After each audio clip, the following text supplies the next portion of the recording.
अस्सलामुअलैकुम वरहमतुल्लाहि वबरकातुहू। आप देख रहे हैं यूट्यूब चैनल। मैं हूं मार मोहम्मद राशिद। मैं आपके सामने हाजिर हुआ हूं एक नई वीडियो के साथ। हमारी आज की वीडियो का उन्वान, एक बुढ़िया की दुआ ने हवाई जहाज़ कैसे नीचे उतारा।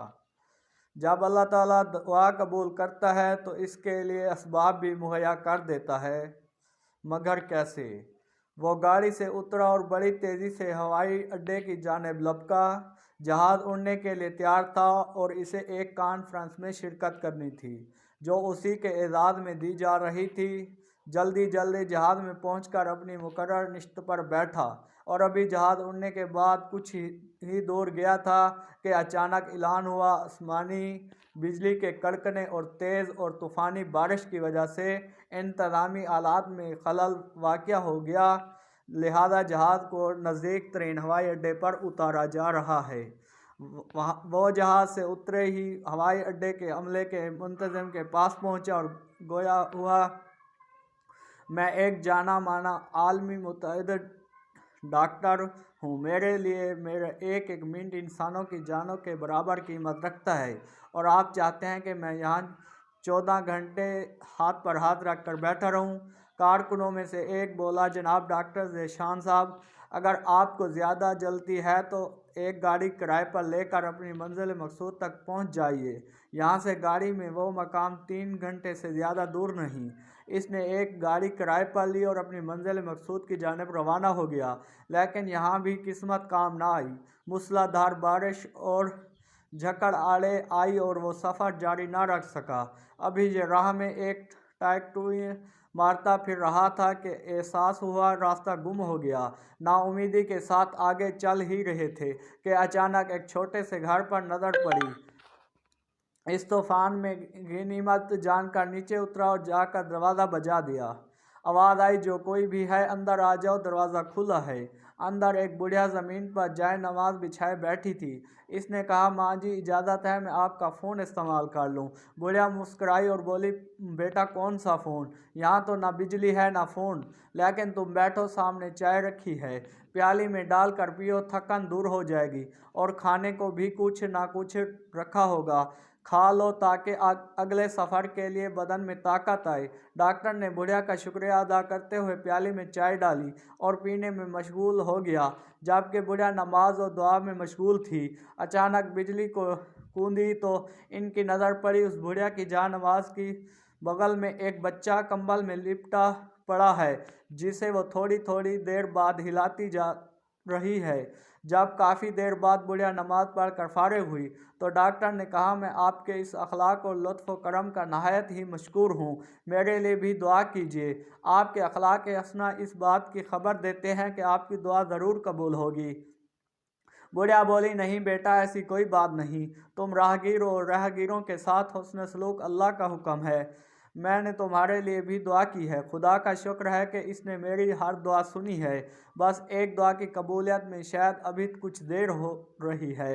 डॉक्टर ने पूछा, कौन सी दुआ। बुढ़िया बोली, ये जो बच्चा तुम्हारी आंखों के सामने अधमवा पड़ा है मेरा पोता है, ना इसकी माँ जिंदा है और ना ही बाप। इस बुढ़ापे में इसकी जिम्मेदारी मुझ पर है।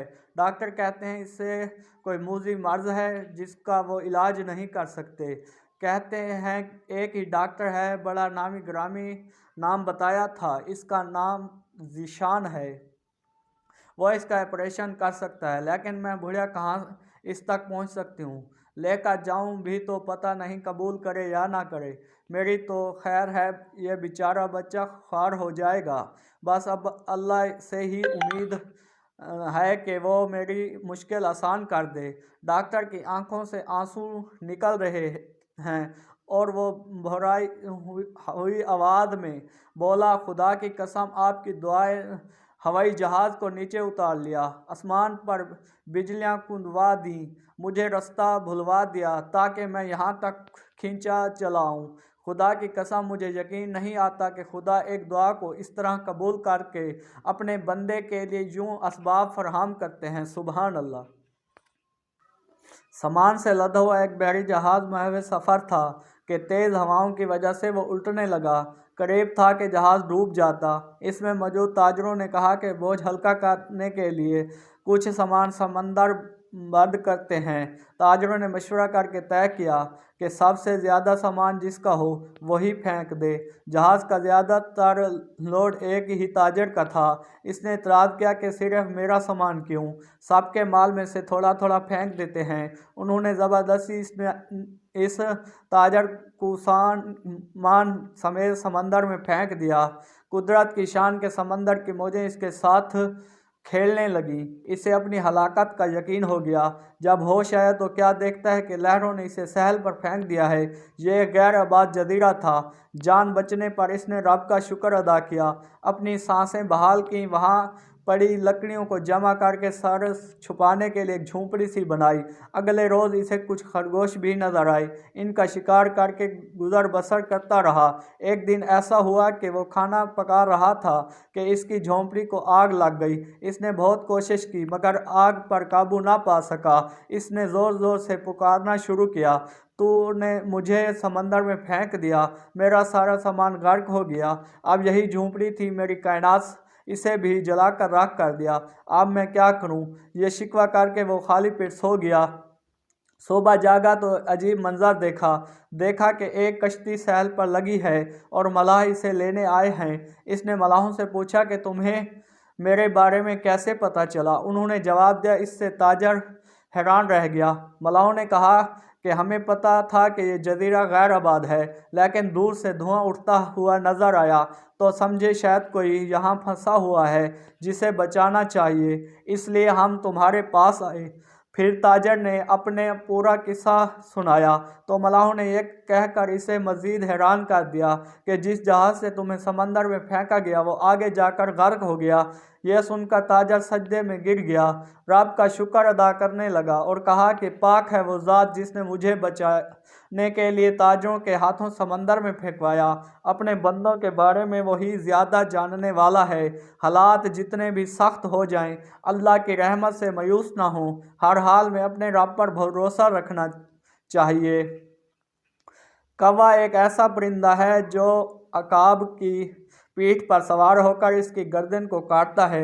उकाब इसको हटाने में अपनी कुव्वत सिर्फ नहीं करता और एक उड़ान भरता है और फिजा में बुलंद होना शुरू हो जाता है। एक मकाम पर कौवा ऑक्सीजन की कमी की वजह से गिर जाता है। आपके इर्द गिर्द ऐसे बहुत सारे लोग होते हैं जो आपकी राह की रुकावट बनते हैं। अगर आप अपने उड़ान जारी रखो तो एक मकाम पर वो खुद ही आपको छोड़ देते हैं। हाँ, इनमें से कुछ को ये पता चल जाता है कि दूसरों को तंग करने की बजाय अपनी उड़ान पर तवज्जो देनी चाहिए।